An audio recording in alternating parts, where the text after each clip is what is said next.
Hi, this is Dave Shiroma. This is my final visualization for IT415.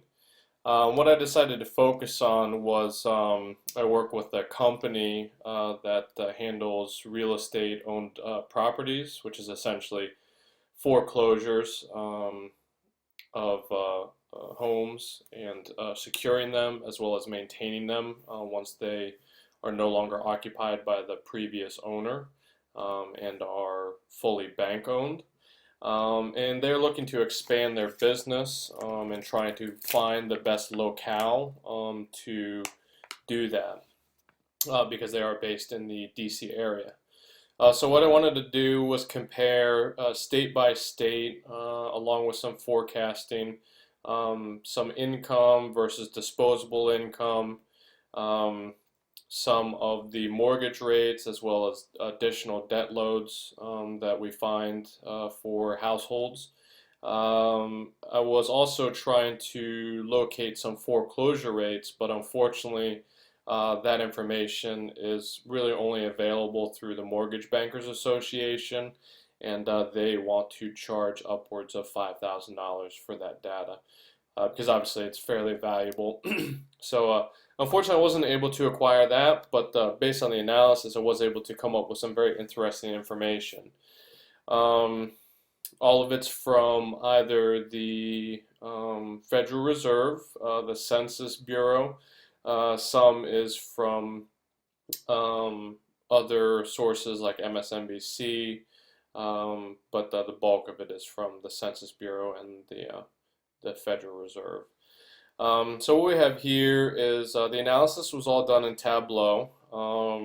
So we have it done by state, so it can be filtered on state. You have your entire drop-down selection here, and then also by year. But probably one of the more interesting components is the filter ability, or I'm sorry, the forecast ability of Tableau. So it is taking the data up till 2011, or actually, pardon me, 2012, and then extrapolating out till 2016. So what you can see is essentially all of the income, median income has remained the same, and disposable income has gone up slightly. Now, all of these numbers are inflation adjusted.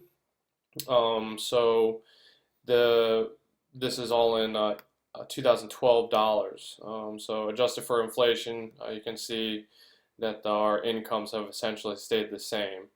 Next, I decided to do a disposable income heat map based on year, and some of the interesting things you'll see is just kind of some shifts in time as things are changing in the country. You see 2007, disposable income went up on a lot of the western states and then started dropping after that.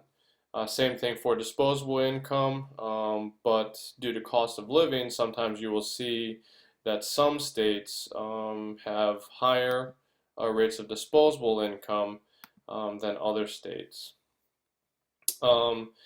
This right here was probably one of the more interesting analysis. You have median income, disposable income, mortgage debt owed, total debt owed, and home prices. So as you can see, our income has not been really increasing, but our mortgage debt and home prices are increasing significantly. And this indicates that we're looking at another bubble coming up here soon that is going to burst. Here is a comparison of mortgage debt to revolving debt and non-revolving debt. As you can see, mortgage debt just keeps going up year over year. And here are, again, some forecasts. Here is debt versus income by year and state. Again, you can see debt continues to rise. Even through 2016 is a projection. And then again, home price, first mortgage debt owed. And that basically concludes everything. I hope you've enjoyed it, and that's where we'll stop.